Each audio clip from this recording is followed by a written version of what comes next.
Los comentarios y opiniones son responsabilidad de quienes lo expresan.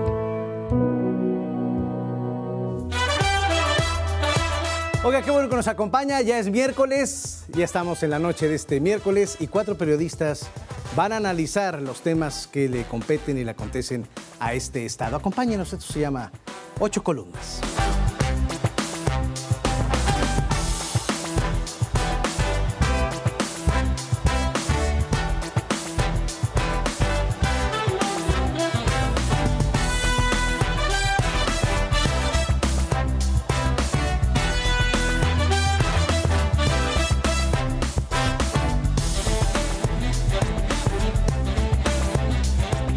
Pues algo hicieron bien el miércoles pasado, que sigue Leti Rosado con nosotros, está Naldi Rodríguez con nosotros. Gracias, gracias. Yair, ¿cómo estás, Yair? Buenas noches. E Iván Peralta. Bueno. Hola, buenas noches. Buenas noches. En este miércoles en la noche hay muchos puntos que vamos a analizar, o que ustedes van a analizar para el público que nos hace favor de ver. Pero antes sí me gustaría preguntarles cómo se sintieron o cómo sintieron al gobernador, al ingeniero Cuitlagua García Jiménez, que estuvo con nosotros hace 8 días. ¿Cuál fue tu lectura de esto? Híjole. Bueno, pues lo sentí relajado, sí, relajado. Tuvimos, previo antes de iniciar el programa la semana pasada, pudimos convivir y platicar con él al llegar a este escenario y lo sentí tranquilo. Contestó de todo, contestó ¿no? de todo y hubo momentos en los que sí me vio feo. Pues ¿no? es que andas pero preguntando. ando de metiche, Sí, lo siento. oiga. Entonces, pero lo sentí Pero así en te general. queremos, Leti Rosado, así te queremos. Ay, bueno, gracias. Yo sé que tú sí me quieres. Y en general lo sentí bien y como que ya tiene más manejo del escenario. Oye, Iván, fuimos trending topic. Bueno, para la gente de a pie, fuimos tendencia en medios, en redes, en el programa número 0 de este programa que se hace todos los miércoles, 8 columnas. Se habló mucho de este tema con el gobernador. Pues eso te demuestra que pues es un acierto, ¿no? Al final, quien propone este programa, porque se llena un vacío, un espacio de este tipo que no lo había, ¿no? Y se habla mucho al otro día en columnas periodísticas, en redes sociales, y pues creo que es una buena señal. De todos los temas que se abordaron, pues el tema de si se va a bajar el salario o no, causó mucha Creo que expectación, el tema ¿no? del salario fue un poco controvertido y fue nota en los medios de comunicación locales y nacionales también, ¿no? Ocuparon parte de lo que aquí nos dijo en este espacio. Yo creo que fue un buen ejercicio periodístico. Creo que nos permitió preguntarle de todos los temas, aunque el público a veces lo pueda poner en duda, pero en realidad hubo bastante apertura de su parte. Es que la línea es que no hubo línea, ¿no? No hubo línea, Yair. Efectivamente, el miércoles pasado, minutos antes de iniciar la transmisión en vivo, el gobernador nos dijo, y se pueden preguntarme de todo. Antes de que nosotros le dijéramos algo, él mostró esa disposición y se pueden preguntarme de todo. Estoy en la mejor disposición. Y eso fue bueno, ¿no? Digo, se habló del tema de inseguridad, el tema de los sueldos, los casos de nepotismo que se acusan en su administración, el tema de la inseguridad, ahí le insistimos mucho y bueno, dio ahí buenos datos el gobernador Cuitlagua García el pasado miércoles. Y pues bueno, o sea, yo me siento contento, decía, había nervio un poco hace 8 días, hoy ya hay menos, y pues bueno, ya esperar que nos sigan viendo las personas que nos apoyan como las que nos critican, pues también. Y es que hay mucha tela de dónde cortar y bueno, era importante que subiera el gobernador porque no todos los días viene el mandatario a un medio de comunicación. En este caso vino el 6 de enero, estuvo en el programa Ancla, que es Veracruz Agropecuario, pero en un medio de este corte informativo no había estado. Creo que el hecho de que haya venido demuestra que tiene esa, por lo menos la visión, la apertura, y sabe que a veces cuestionarlo le permite aclarar mucha desinformación que existe, ¿no? Digo, al final es un estado grandísimo, Veracruz, con muchos medios de comunicación, y creo que al final que opinen todos los funcionarios, todos los directores y todo, pero pues cuando el gobernador habla, pues marca una línea, ¿no? Al final, para bien o para mal, creo que él entiende eso, que al final la información, la especulación se cubre con información. Claro. ¿No? Y por eso fue que, pues pregúntenme lo que sea, y pues, lo entendió bien, ¿no? A él le sirve, la verdad es que le sirve, independientemente de que haya información positiva o negativa, como se haya publicado después, creo que le sirve. Sí, se fueron, bueno, incluso les digo, ustedes fueron tendencia con el gobernador, fueron tendencia, se habló en todos los medios estatales y nacionales. Insisto, llamó la atención lo del sueldo, dice, pues no es cosa mía. Y además decir que pues siempre ha sido muy respetuoso de la libertad de expresión, desde que fue candidato a diputado y ahora a gobernador. Siempre y lo dijo al final del programa, ¿no? Así que es. no iba a haber No, que los va a ver, los va a estar leyendo muy seguido. que no iba a haber censura a los medios de comunicación. Y eso pues se agradece. Bueno, ¿algo más con lo referente a lo que estuvo aquí presente el gobernador? No, yo creo que coincidió que días previos al programa de la semana pasada, el gobernador no había dado entrevistas ni ruedas de prensa. Entonces, cayó muy bien este espacio porque se pudieron disipar varias dudas que había sobre varios temas, el caso del nepotismo, el caso de la inseguridad, que es un tema que está latente en todo el estado, y el gobernador ahí dio algunos comentarios, incluso dijo que se investiga a funcionarios de la Fiscalía por presunta relación con delincuentes. ¿no? Que tampoco lo había tocado. Había tocado el había tema. Sido muy superficial, ¿no? Exacto. Entonces, creo que fue muy bueno el espacio, no solo para el gobernador, no solo para nosotros, sino también para los veracruzanos que pudieron escuchar de viva voz del gobernador diversos temas, ¿no? Bueno, ya que estamos hablando del fiscal, el fiscal. Bueno, en el periodo pasado, que no fue un sexenio, sino que ustedes bien saben, fue un bienio, una de las cartas fuertes de la administración pasada fue pues hablar del duatismo, hablar de la corrupción y de encarcelar a los funcionarios que habían cometido toda serie de tropelías, toda serie de formas de corrupción. Y efectivamente, no sé si mediáticamente o no, pero hubo muchísimos peces gordos que estuvieron en Pacho Viejo. Hablábamos de el exsecretario Bermúdez, de Seguridad Pública, inclusive el gobernador interino, Flavino Ríos Alvarado, el que fue titular de la CAEB, el señor Valencia, la excoordinadora de Comunicación Social, Gina Domínguez Colío, en fin. Hay algunos que se me escapan en este momento y que ustedes, los doctos en este asunto, lo estarán recordando. Pero, pues, las carpetas de investigación no fueron tan contundentes que se fueron desvaneciendo. Y ahora sí, como yo tenía 10 perritos y de los 10 perritos que yo tenía, pues ya quedan muy pocos exfuncionarios o artistas que están... Nada más está el exfiscal Luis Ángel Bravo Contreras. ¿Qué pasó? ¿Fue un acontecimiento mediático? ¿Fue para demostrarle al público que se estaba trabajando y estaban metiendo a los exfuncionarios? Y acaba de salir, de hecho, el exsecretario de Salud, Juan Antonio Nemedip, muy indignado en su vulnerabilidad, en sus derechos humanos. Dice que se ha perdido 15 meses de su vida, que lo extorsionaron, que lo trataron de extorsionar, que le trataron de pedir 5 millones de pesos para soplar a personas que ni la debían ni la temían en las carpetas de investigación. ¿Qué quieres decir con esto, Jair? Bueno, definitivamente la persecución que se hizo contra exfuncionarios o artistas, y para nada los defiendo porque deberían de seguir en prisión, o sea, debo dejar eso muy en claro, no los estoy defendiendo, todos deberían de seguir en prisión y muchos más, pero fue más una persecución política y mediática.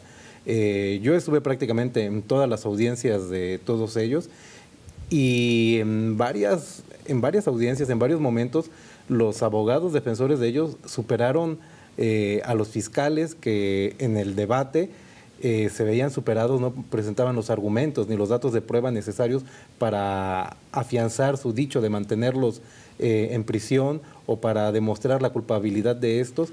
Sin embargo, una pieza importante fue el Poder Judicial. Yo sí vi en algún momento que varios de los jueces de control les echaron la mano a los fiscales y tan les echaron la mano que después algo pasó que ya cuando venía la caída del yunismo, los mismos criterios que aplicaron para mantenerlos en prisión... ¿Era un distractor?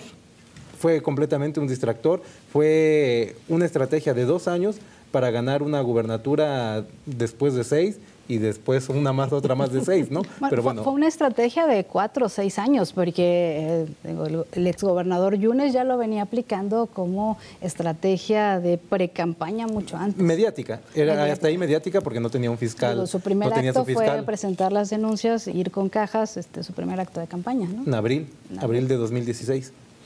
Y aunque uno quiera evitar decir que es el villano favorito el fiscal, no puedes, ¿no? Porque ayer se demuestra una vez más que algo salió mal en la integración de las carpetas, y es el hecho de que ahora está Juan Antonio Nemirit fuera de la cárcel. Es que nunca lo acusaron por daño patrimonial. Exactamente. Lo acusaron por abuso de autoridad y por falta a un deber legal, sino Incumplimiento de un deber legal. Un deber legal, que eso no es para ir a la cárcel. A la cárcel. Y lo escuchaba en la entrevista que le hiciste este mediodía, lo escuchaba furioso, con justa razón quizá, por cómo se dieron las formas en que estuvo él dentro del penal de Pacho Viejo. Le hicieron actos que atentan contra su derecho humano de estar bien en un lugar. Lo escuché muy, muy enojado. Y también pues en algún momento hasta conciliador, o decir que no va a proceder en contra del fiscal por todo este daño moral que dijo que le hicieron, económico también, porque decía que ahora ya no tenía trabajo y no tiene cómo mantener a su familia, que no dudo que tenga una lana por ahí, ¿verdad? Pero bueno, pero eso lo dijo. Pero eso no lo dijo. Pero sí, con estos hechos se comprueba que pues el fiscal sigue siendo el villano favorito, aunque uno no quiera hablar mal de él, pues ahí está. No sé qué tanto tenga que ver las carpetas de investigación, más bien también es un poco la dinámica del nuevo sistema de justicia penal, que desde el principio se dijo, tú también lo has comentado en algún espacio, que la medida cautelar no tenía que ser la prisión por esos delitos que le están... Sí, porque no son asesinatos, ¿no? Acusando, ¿no? Sabemos que hubo una reforma y que a partir de esta reforma no son delitos graves. ¿No? Como bien decía Yair, inocentes muchos de ellos yo creo que no son. No, claro. Sabemos que hubo un desfalco enorme al gobierno del Estado, a las arcas estatales, y que sí debe haber sanciones y que debe de seguirse investigando hasta las últimas consecuencias. Sin embargo, por ejemplo, también se habla de que quienes cometieron, ahora sí que un desfalco mayúsculo, el caso del exdiputado Tarek Abdalá, por ejemplo, ¿no? Nunca pisaron. Nunca pisaron. Hay otros. Pero es como, ¿está en calidad de testigo protegido? Eso se dice. Tiene un criterio de oportunidad por parte de la PGR, bueno, ahora Fiscalía General de la República. Por parte del gobierno, bueno, de la Fiscalía General del Estado, no ha dicho nada el fiscal Jorge Winkler. Uno pudiera creer que sí o que no, pero él nunca se ha pronunciado públicamente si se le concedió un criterio de oportunidad a Tarek Abdalá. ¿Qué quiere decir esto? Que se le dio esta especie de figura de testigo protegido, que bueno, no está protegido y es abiertamente conocido quién es, pero a cambio de una declaración, a cambio de información, obtiene beneficios. Y entonces esta es la figura del criterio de oportunidad, pero no sabemos si se le otorgó a Tarek Abdalá como a otros exfuncionarios del gobierno de Javier Duarte de Ochoa. Pero retomando también el tema de las carpetas de investigación, ahora sí, yo que estuve ahí en prácticamente todas las audiencias, yo creo que no estaban tan mal integradas. No digo que estaban correctamente bien integrados, no estaban tan mal integradas, y por los delitos de los que se les acusaban relacionados con los hechos de corrupción, pues efectivamente ninguno tendría que estar en prisión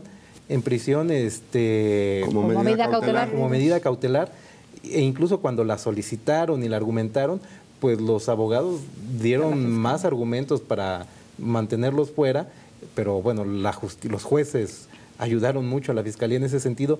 Y de todos estos casos de corrupción, yo creo que la carpeta más débil de todas era la de Flavino Ríos Alvarado, y les voy a decir por qué. Porque se basaba en una declaración de un funcionario que no tenía, que ya falleció en un accidente de motocicleta, de Ricardo Casanova.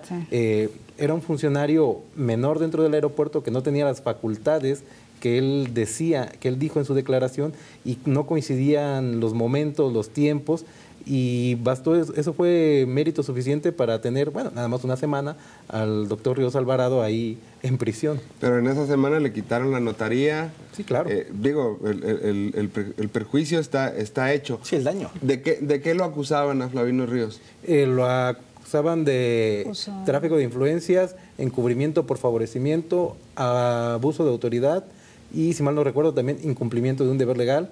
e incluso desvío de recursos por presuntamente autorizar... En la Secretaría de Salud, de Educación, ¿no? No, en la Dirección General de Aeronáutica, por haber prestado este famoso helicóptero a Javier Duarte, que ya era un ciudadano común, ya no era gobernador, ya no tenía la figura de gobernador, la calidad de gobernador, y bueno, al usar este helicóptero se estarían desviando recursos, pero todo se basó en la declaración de un funcionario que mintió sobre el cargo que tenía y mintió sobre los hechos, cómo ocurrieron. Yo no estoy diciendo que Flavino Ríos no haya dado esa instrucción una blanca paloma o no haya ayudado a Javier Duarte a escapar. No estoy diciendo eso, ni lo estoy defendiendo. Pero de todas las carpetas era la más débil, o sea, sin duda era la más débil de todas. Y decía Naldi que junto con la de Juan Antonio Nemedip. Yo creo que Juan Antonio Nemedip también no vi muy sustentada esa carpeta, es el último en salir, ¿no? Creo que había más elementos en el caso del exsecretario de Seguridad Pública, ¿no? Que estaba más sustentada tanto la carpeta por los hechos de corrupción como por los hechos de desaparición forzada, que está más que claro. Bueno, él dice que pues ya, ahí muere, ¿no? Pero sí lo noto preocupado, me refiero al exsecretario de Salud, porque al abrirle otra carpeta de investigación, porque se dejó entrever que ahora la Fiscalía Anticorrupción iba a empezar a investigarlo. De nueva cuenta, pues él se dice pues más que preocupado, ocupado y pues al acecho, ¿no? Así es, y es que ahora él decía que lo estaban acusando por desvío de recursos de una dependencia que a él no le correspondía, que en este caso era la que estaba construyendo la torre pediátrica y que pues él no era constructor ni la Secretaría de Salud. Además no era secretario de Salud. Y que no era de Salud. Entonces él lo dice y lo reitera que fue un perseguido político y que pues fue una vendetta más, ¿no?, de la administración pasada pues en contra de exfuncionarios duartistas para lograr esta machetazo, ¿no?, para todos los exfuncionarios y pues avalarse como gobierno en la pasada administración. Mediáticamente y ¿Les políticamente funcionó, pues? les funcionó muy bien durante 2 años, sobre todo mediáticamente. Políticamente, pues ya vimos que no, porque el objetivo era perpetuarse, ¿no?, 12 años más, ¿no? Pero mediáticamente les funcionó muy bien los 2 años.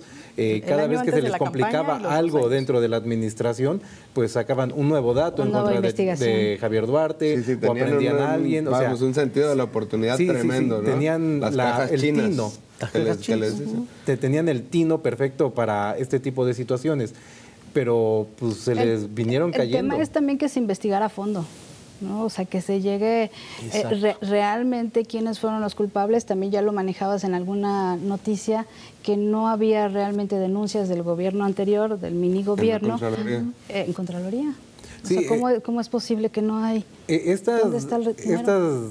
Estas carpetas de investigación que hubo en contra de los funcionarios se basaron con los elementos que aportó el órgano de fiscalización superior en las denuncias que fue presentando a la Fiscalía General del Estado, incluso desde que estaba Luis Ángel Bravo y después con Jorge Winkler, fueron los elementos que utilizó la Fiscalía para la detención de estos exfuncionarios duartistas.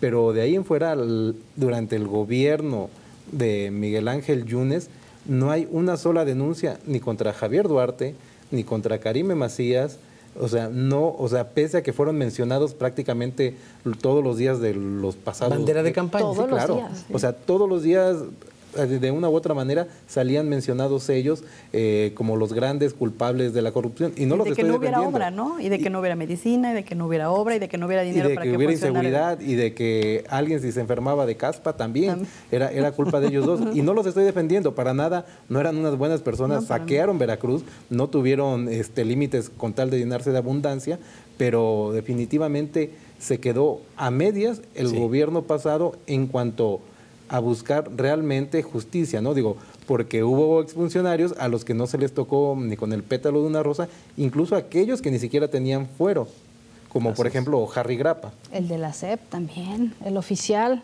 el que fue oficial. Vicente Benítez. Bueno, fue director. Y donde está Eric Lagos también, donde está Vicente Benítez. Juan Manuel Castillo. Y Edgar Espinosa. Edgar Espinosa. Carlos Aguirre sí se fue de pelada, ¿no? Carlos Aguirre está prófugo de la justicia. Dicen que anda en Puebla, pero bueno.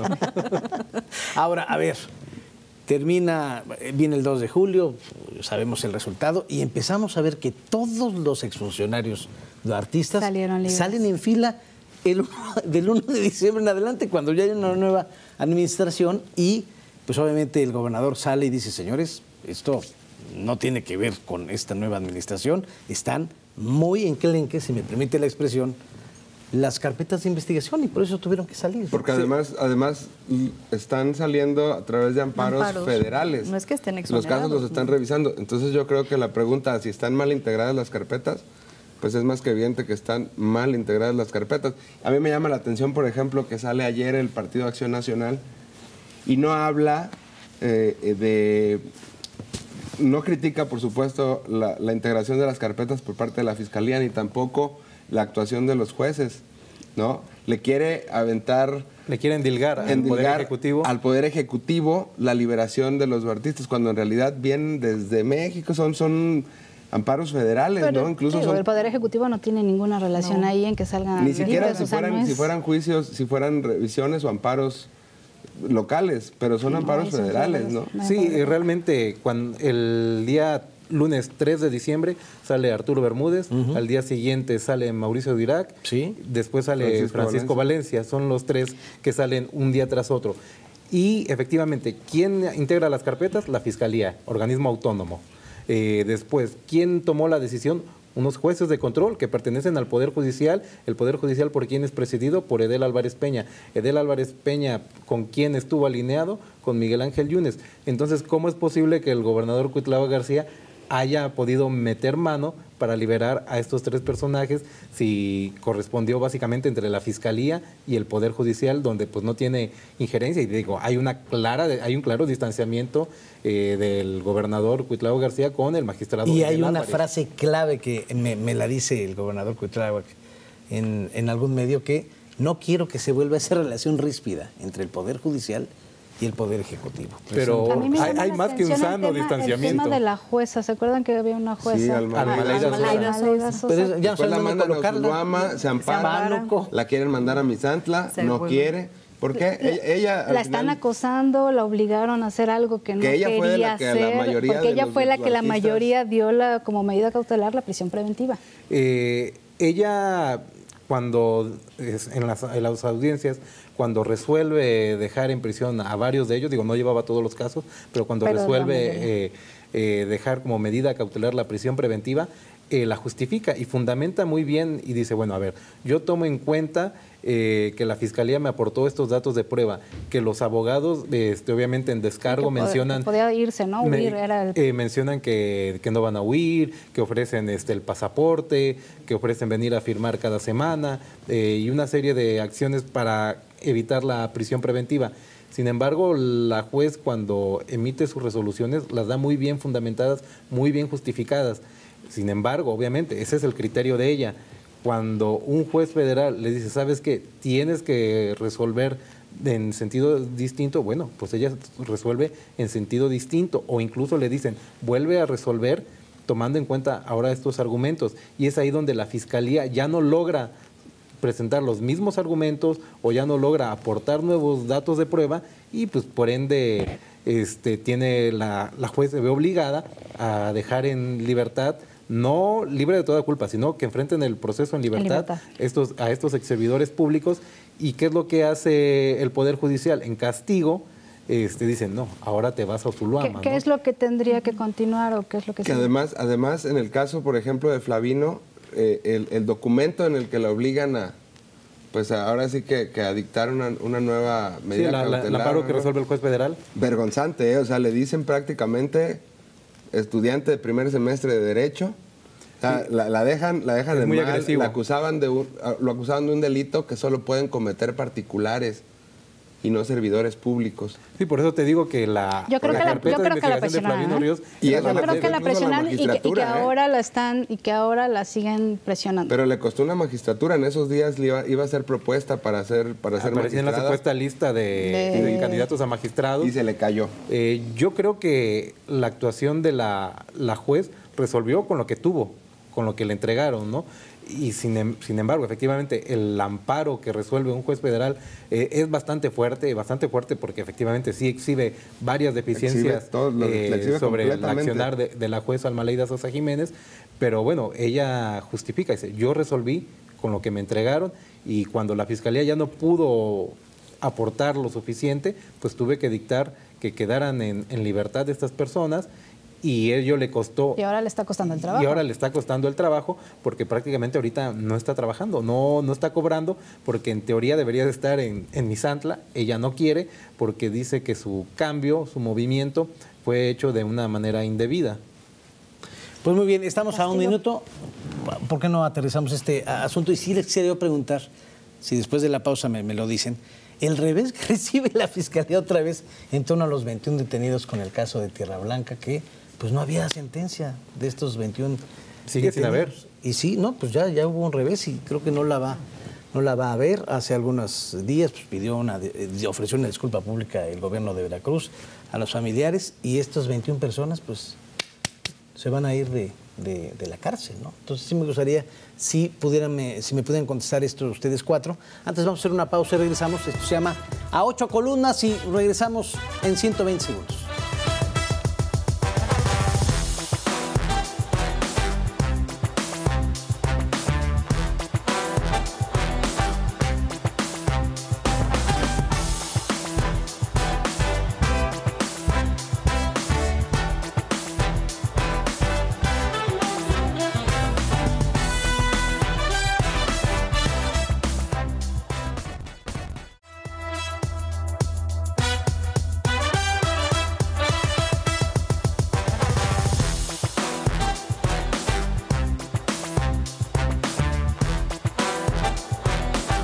Tómese un cafecito porque está bueno el tema en esta noche. Bueno, les preguntaba, el fiscal de Yunes, perdón, el fiscal del Estado estaba dando, les dieron un revés. No. Le dieron un revés. Le dieron un revés. Al fiscal, bueno, de todos los veracruzanos, vamos al fiscal. Le dieron un revés los 21 detenidos por el caso de Tierra Blanca. Pues usted disculpe. Hoy por la mañana el fiscal dice que no es cierto, ¿no?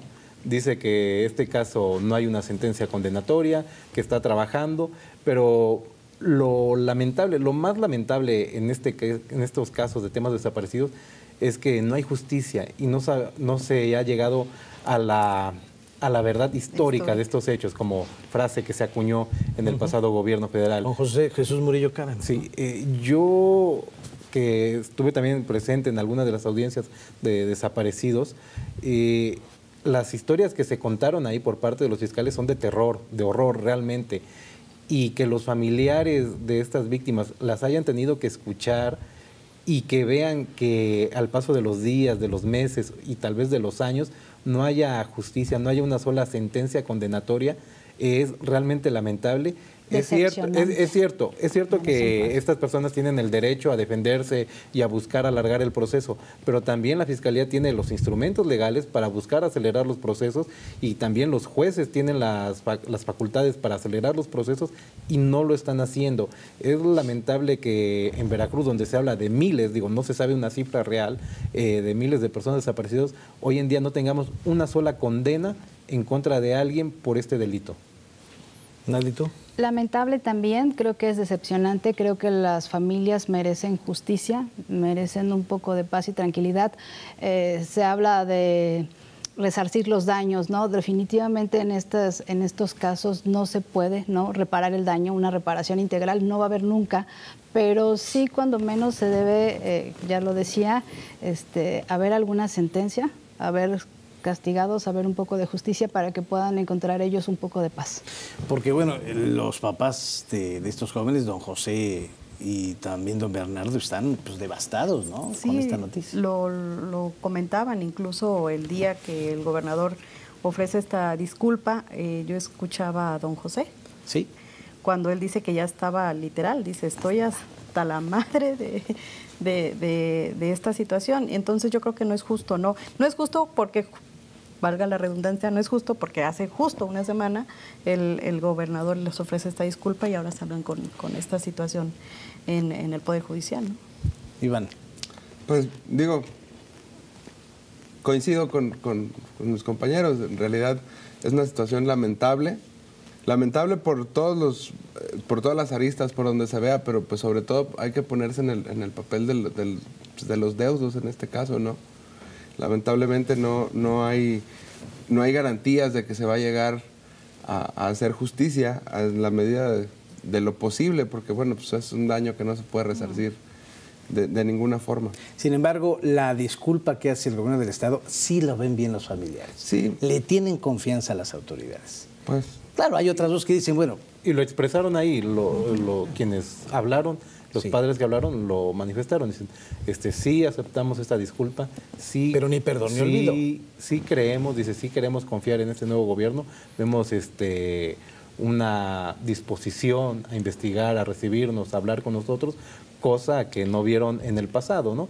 Entonces creo que es un primer paso. Digamos, el Poder Ejecutivo cumplió con la parte que le correspondía.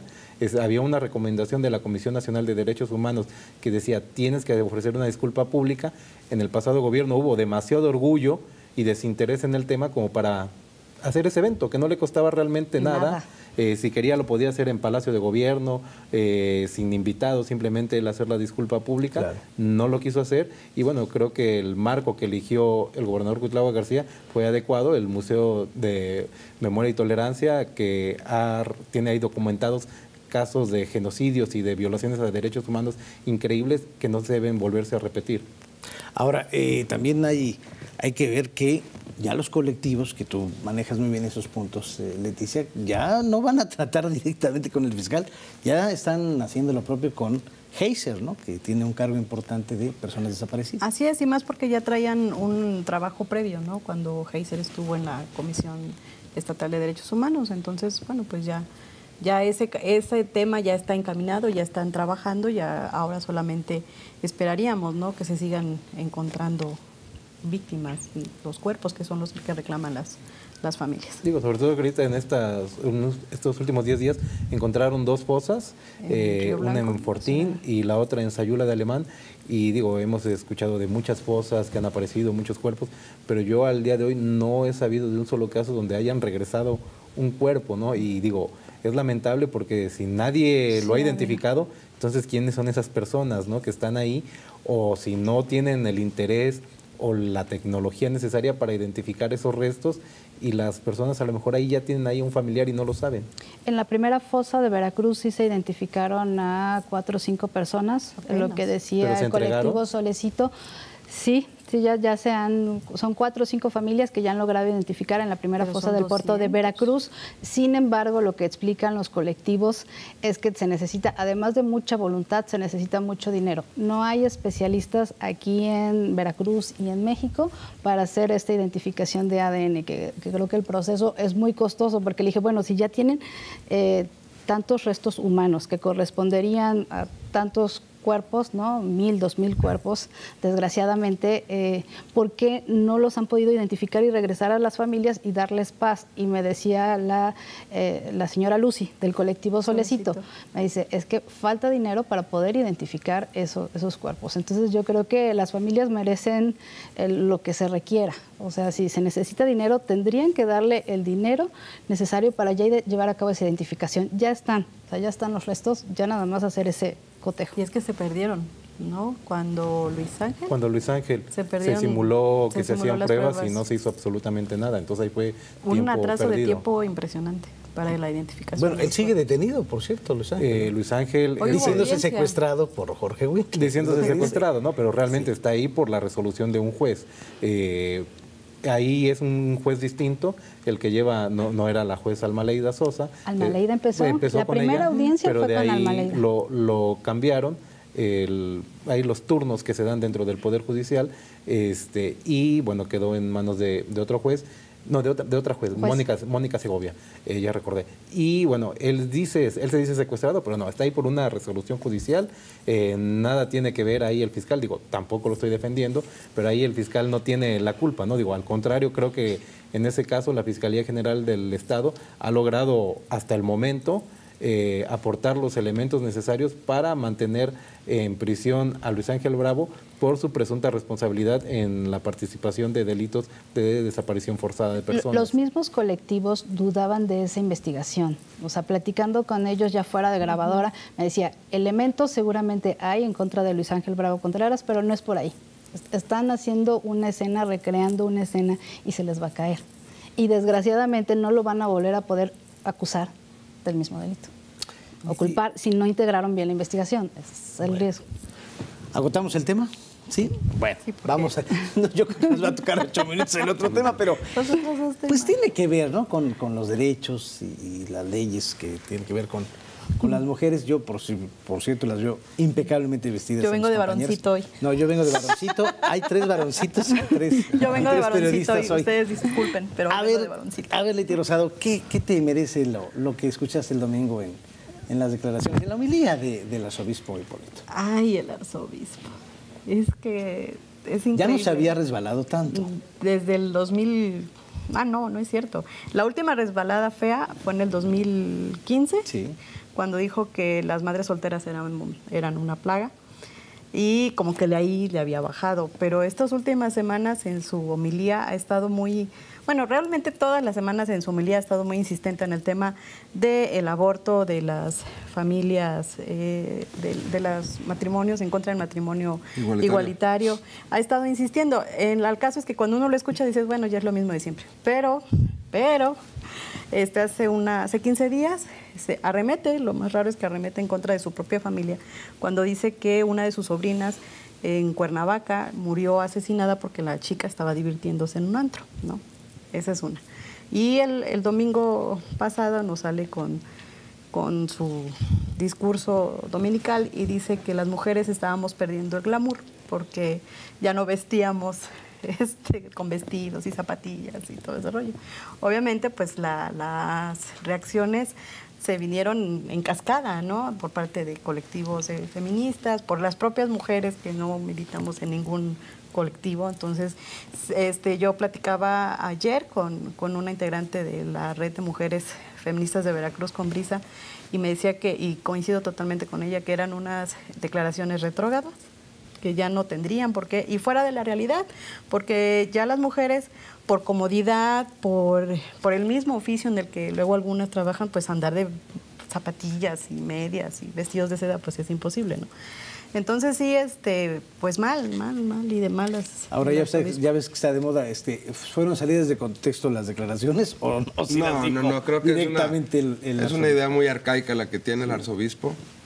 El arzobispo y supongo que muchos de los clérigos, ¿no? Porque a estas alturas querer imponerle a una persona, a cualquier persona, cómo te tienes que vestir, que además te lo dice alguien que usa sotana, ¿no? Y que nadie les critica esas cosas. Esos faldones. Entonces, creo que es muy grave, o sea, porque además desnuda cómo están cegados. En realidad creo que el trasfondo es el tema del aborto, ¿no? Y creo que cada vez la iglesia ve que va avanzando. Que eso va avanzando y llegará el momento en que no lo puedan parar. Y entonces ya son declaraciones tronantes, ¿no? Cada fin de semana y los diputados y la cultura de la muerte y demás, cuando, bueno, digo, yo estoy a favor de que las mujeres decidan sobre su sexualidad, sobre todo por qué habría que acotarle su forma de vestir, por ejemplo, ¿no? O su forma de actuar con su cuerpo, ¿no, Naldi? Sí, yo también creo que lo que hay de fondo detrás de las declaraciones del arzobispo, digo, sin entrar mucho en detalle del sacerdote, ¿no? Es el tema de legalizar o despenalizar el aborto. Desde mi perspectiva también creo que es un tema de derechos humanos, no debe ser un tema de moral o religión, que debe ser un tema que se debe de abordar con mucho cuidado, que sí ya es necesario que se someta a análisis. Creo que ya también las declaraciones de un López Obrador están un poco fuera de lugar, que se serenen las mujeres con el tema del aborto, que primero hay que poner en orden el país, también creo que están fuera de lugar. Creo que sí se debe analizar este tema desde diferentes perspectivas. Jair.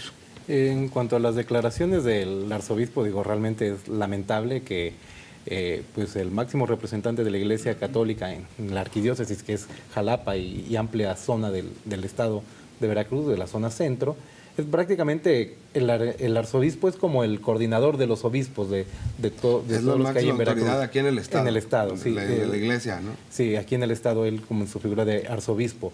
Él puede, y digo, no me quiero echar encima a las mujeres, él puede pensar lo que él quiera, él tiene derecho a opinar lo que él quiera.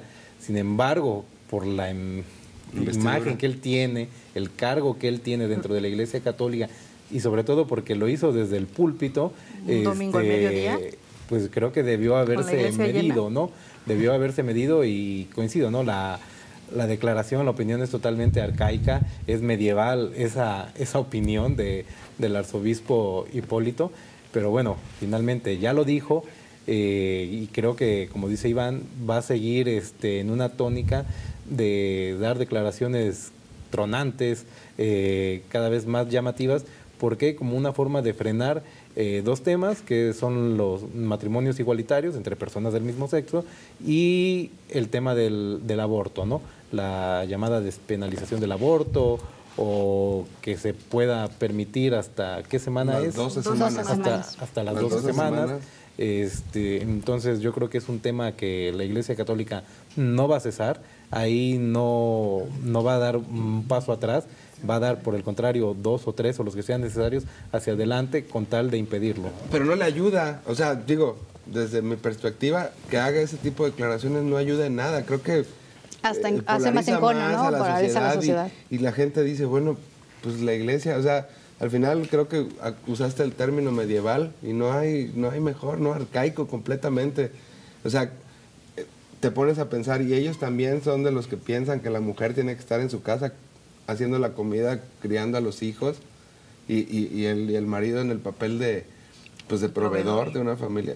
Eso ya no aplica, ¿no? En la realidad. Creo que también no le ayuda, digo, si esa va a ser la tónica y de aquí a que se discuta, porque insisto, creo que se va a discutir, no tardando, incluso la secretaria de Gobernación hablaba de un código penal único en ese sentido, ¿no? Habla de una reforma, es decir, la secretaria de Gobernación, Olga Sánchez Cordero, está a favor completamente. ella está a favor de la despenalización y del la aborto. tunden terrible en el comunicado dominical, la iglesia también, ¿no? Con nombre y apellido. Por expresar y abrir La cultura de la muerte. Creo que ese es el temor que tiene López Obrador, ¿no? Regresando al tema que les decía que estaba fuera de lugar su comentario, por eso no quiere decir su posicionamiento en abierto, porque como se fueron en contra de Olga Sánchez Cordero.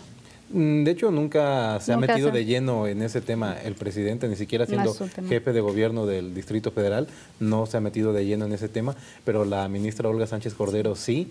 Pero bueno, ya trayéndolo esto a nivel Veracruz, local. desde hace, ustedes dos mujeres que están siguiendo ese tema, hay propuestas sobre la despenalización del aborto. Me acuerdo cuando... Ah. Desde hace cuando menos 3, 4 legislaturas hay propuestas ahí. Hay que recordar que tenemos en el estado de Veracruz 2 alertas de género. Una es por feminicidio y otra es por discriminación normativa. La discriminación normativa es eso, por no garantizar los derechos reproductivos de las mujeres.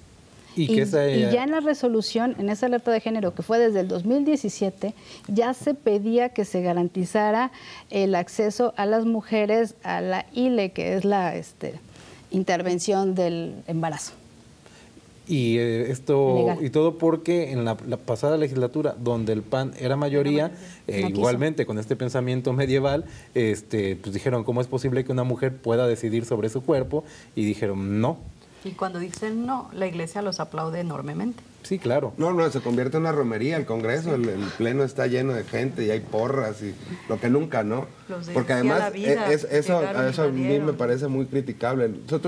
Yo desde el puerto de Veracruz, y creo que hablo por muchos de mis colegas, ¿no? Habiendo tantos problemas en el Estado y bueno, pues finalmente todos confluyen en la legislatura donde se está toman atorando. todas las decisiones importantes de las leyes que nos van a regir a todos por igual. Y bueno, nada más van y hacen ese tipo de shows cuando se trata de temas como el aborto, ¿no? Los matrimonios igualitarios. Incluso la diputada panista, ¿te acuerdas, Marijose Gamboa? Ella hablaba de más o menos una figura parecida a la que existe en la Ciudad de México, perdón, para la legalización de los matrimonios igualitarios. Se le fueron encima. Le trajeron a Cecilia, la senadora, bueno, de las vacas sagradas del panismo, le trajeron a hablarles a los diputados locales. Cecilia Romero, consejera nacional, vamos, es una vaca sagrada del panismo, ¿no? La trajeron para platicar con todos los diputados y bueno, ella defendía en esa reunión celebrada, por cierto, ahí en la legislatura a puerta cerrada, su postura, ¿no? Que ellos tenían que legislar para todos, no le andaban preguntando a toda la gente sobre su sexualidad y todo, pero a toda la gente le pedían el voto, ¿no? No, bueno, pues es que el partido, las doctrinas del partido y demás, y al final pasó eso. Cuando el PAN tenía la mayoría, pues trabaron la iniciativa de la exdiputada Tania Carola Viveros.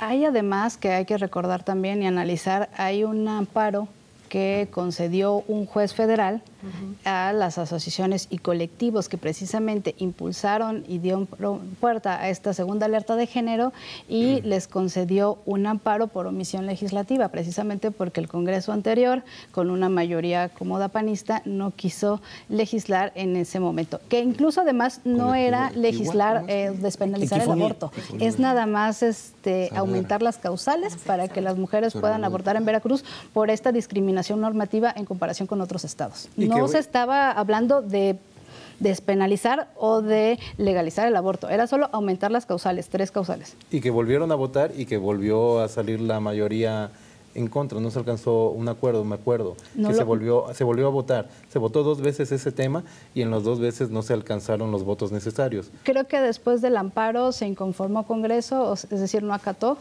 lo del amparo y debe estar en algún otro, en el colegiado. El tribunal colegiado debe estar resolviendo. Pero bueno, yo creo que, y digo, hay miles de opiniones, cada quien puede tener la suya, pero pues yo creo que esto se resume, creo yo, pues quien quiera abortar, bueno, las mujeres que deseen hacerlo, pues pueden hacerlo, y quienes no, pues que no lo hagan. Sin embargo, los brazos del catolicismo Eso creo también, el hecho que los colectivos eso es lo que dicen, que que esto de la despenalización no es para que ya las mujeres hagan fila y se voy a abortar. No es una tarea, no es una obligación. Ni una decisión fácil para una mujer tener que abortar un hijo, ¿no? No es para que vayan y se pongan y en fila y empiezan a abortar, es para cuando se presenten ciertas situaciones, pues la mujer decida qué hacer con su cuerpo y no otras personas como el Congreso, como la Iglesia o como alguien que no tiene nada que ver contigo, ¿no? Claro, puede estar despenalizado o puede legalizarse el aborto, pero finalmente yo soy una mujer a lo mejor católica y yo decido no abortar, aunque esté en la ley. No porque esté en la ley tiene que decir que voy a recurrir a esta figura. Me embaracé y voy a abortar. Tampoco es que una mujer veracruzana no lo pueda hacer, se puede ir a la Ciudad de México, por ejemplo. No y se han ido, La diferencia es que en la Ciudad de México no eres visto como un criminal, pero aquí en Veracruz ¿no? sí, por exactamente hacer lo mismo, ¿no? El tema es de derechos humanos, porque también hubo otra resolución. O sea, las mujeres que están en riesgo son pobres. O sea, el tema también es de discriminación y de pobreza. A lo mejor una mujer de mejores condiciones podrá irse a la Ciudad de México y hacerse un aborto de manera segura. El tema ilegal. Es ilegal. El tema son las mujeres que no tienen condiciones necesarias para viajar a la Ciudad de México, poder practicarse un aborto seguro y corren un riesgo. Y que son criminalizadas además. También hubo una resolución en 2017 por una niña adolescente que tuvo un aborto a los 4 meses y decía en la resolución que fue en una letrina de madera. O sea, te estaba hablando de que vivía en condiciones de pobreza y la estaban acusando de homicidio o estuvo en la cárcel un tiempo por homicidio y este juez le concede también el amparo, viendo esa diferencia, ¿no?, que debe haber en cualquier mujer. No todas las mujeres tenemos las mismas condiciones, desgraciadamente. ¿Y qué va a hacer el Congreso cuando tenga que votar para esto, Leti? Pues lo que yo recuerdo y tengo entendido, ahora, y Yair no me dejará mentir, que es el diputado número 51. ¿Y si cobras como diputado número 51? ¿Y cobra como diputado? Es el diputado número 51, que ya hay una propuesta, no han tocado el aborto, pero sí el matrimonio igualitario, ¿no? Que yo he oído al padre Suazo que no lo ven mal siempre y cuando se cambie el nombre, que sea Ley de Sociedades de Convivencia, que el matrimonio para la Iglesia Católica es entre un hombre y una mujer que tienen una familia, ¿no? Eso es para ellos. ¿Cómo lo ves tú? Bueno, yo veo que en la posición del padre Suazo ya es un poco más flexible, porque independientemente dice que no quiere que se le llame matrimonio, dice que sí está de acuerdo en que se le reconozcan derechos a estas personas, ¿no? El hecho de poderla afiliarla a la seguridad social, el hecho de que puedan tener derechos como la herencia, dice, estoy de acuerdo que puedan tener esos derechos, pero que no quiere que se llamen matrimonio. Finalmente, el matrimonio es la unión entre 2 personas. No nos importa si sean 2 hombres, 2 mujeres, un hombre o una mujer. El matrimonio es la unión entre 2 personas. Sin embargo, aquí en el Código Civil de Veracruz, el matrimonio es la unión entre un solo hombre y una sola mujer. Entonces ahí limita a que no haya el matrimonio igualitario, como que yo creo que incluso es incorrecto llamarlo matrimonio igualitario. Simplemente debería ser matrimonio sin importarnos si son 2 hombres, 2 mujeres o un hombre y una mujer. ¿Y no somos iguales ante Dios, Iván? Y ante la ley. Se Y supone que sí, matrimonio y ¿no? mortaja del cielo baja, así que pues, y si se van a casar, pues Pues ya se divorciaron. ya se ¿no? divorciarán, no sé para qué se quieren casar. Amor es amor. ¿Cómo fue que dijo el ex candidato a la gubernatura del PAN cuando le cuestionaron pues de ese tema precisamente? No recuerdo. Amor es amor. Él digo, pues, contrario a lo que los diputados de su partido acababan de hacer, de frenar esta moción, pues él abiertamente apoya el tema del matrimonio igualitario, que no le gusta a don Yair García, que se dice, pero bueno, pues al final es como se ha estado manejando, que es finalmente quitarle el candado, ¿no? De hombre y mujer, y pues la unión entre 2 personas que se quieren y que se aman, ¿por qué habría que ser limitada, no? Yo no creo que salga, tal vez ni siquiera en esta legislatura. Yo no creo que salga ni en este año ni en el que viene. Yo muy probablemente creo que ni el tema del matrimonio ni la despenalización del aborto van a salir en esta legislatura. ¿Crees? Eso en la local, pero si el tema viene desde Yo creo que la igual. nacional. Yo creo que igual. Yo es lo que pienso. Yo también No sé. comparto, no creo que se vaya a aprobar. Debería sí analizarse por este tema de la alerta de género, que hay una resolución muy puntual que decía modificar los artículos en el Código Penal. Bueno, pues estamos ya prácticamente por despedirnos, estamos a 1 minuto. Conclusiones, Iván. No, pues agradecerles en este segundo programa. Ojalá nos vaya Algo igual hiciste de bien, que Ojalá no seguimos sea el aquí. último. Algo hiciste bien. Ahí la llevamos. Y bueno, pues estos temas al final son muy polémicos. Yo creo que hay que insistir, incluso como periodistas, en los mismos, que no se tienen que ir perdiendo. Al final, el tema, la opinión pública Sí. pesa ahorita con el tema de las redes sociales y demás. Y bueno, hay temas que no son tan importantes, pero finalmente en las redes sociales hay otras cosas a las que se les da más importancia, se van perdiendo. Y yo creo que esa es parte de nuestra labor, ¿no? Bueno, pues ya agradezcanle a Iván que ya no pudieron concluir ustedes, pero vamos a unos tacos y seguimos platicando del tema, ¿les cómo no. parece? Ya nos vamos, gracias y la mejor de las noches. Gracias.